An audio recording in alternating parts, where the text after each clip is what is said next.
All right, we have a big breaking news coming in on this top story here this morning with regard to the Farmers' Protest 2.0. The Supreme Court Bar Association has filed a plea. The plea is against the protesting farmers. There's a plea that has been put forth in the top court of this country, and the Supreme Court plea is demanding action against what this farmers' protest is looking like, and if it could perhaps be a repeat of what we saw in 2020 and 2021. The plea states, and I quote it here, action against farmers for creating nuisance. This Kisan jam, referring to the traffic signals in the jam, the commuters are wary of disruptions. It will cause inconvenience. The bar body basically has given out a plea against the public nuisance that we see on the streets with regard to such protests. It's the Bar Association chief that has written to the Chief Justice of India and saying protect the right of citizens. Remember, there is going to be massive traffic signals and disruptions and diversions to be expected, specifically inconvenience to those heading to office, schools, or specifically if they're crossing the border of Delhi, whether into Haryana, Punjab, or Uttar Pradesh.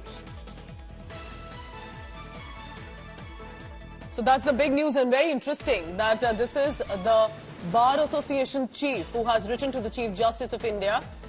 Supreme Court Bar Association President is Adish Agarwala, who's written to the CJI to take suo motu cognizance against farmers for trying to enter into Delhi, and he's alleging that this will create a nuisance disturbance to the daily life of citizens, requesting the CJI to issue directions to courts to not pass any adverse order due to the non-presence of lawyers before the court. This is very interesting. Basically, they're saying if there are going to be so much inconvenience, if the lawyers are not even able to reach the court or their non-presence in the court, that we request the CJI to issue directions to courts to not pass adverse order if the lawyers are not able to be present before the court today.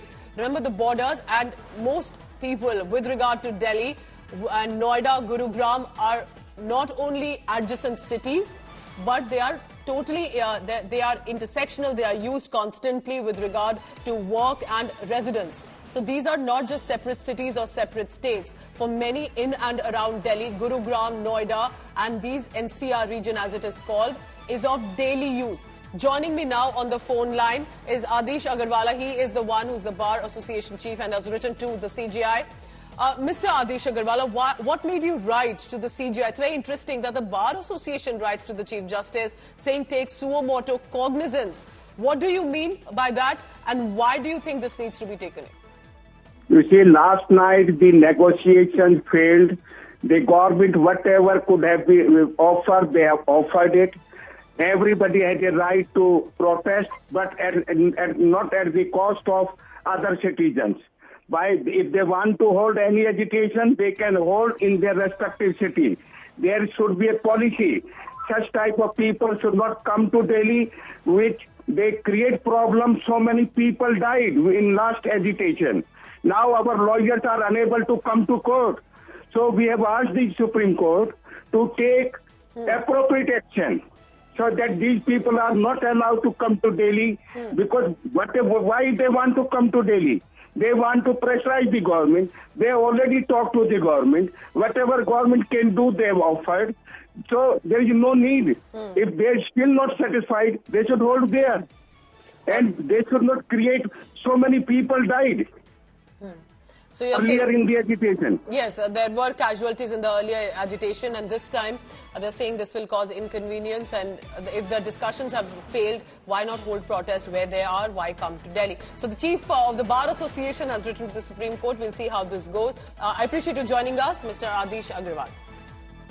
So that's the big news. The Supreme Court Bar body has written to the Chief Justice of India saying take suo motu cognizance. Why this inconvenience that should be faced by the people of Delhi or the people of adjacent cities at the border, where the border needs to be used on a regular basis, whether it's for office or accommodation, or where their residences and other facilities as well, that these cities with so much of use of inter-border movement that is constantly functional. You're looking at traffic signals. Look at this. This is an office hour, remember. At about 9:30 a.m. This is what the traffic is looking like at the Delhi border. And this traffic jam will likely only increase. You see the traffic on both sides coming toward the same side, which means it's getting only double the level of those traffic signals. This is, it looks like from the D&D border, if I'm correct. We'll try and get clarity on that. So if you are a resident of Delhi or at the border areas, check the areas, check the snarls of where you are heading to.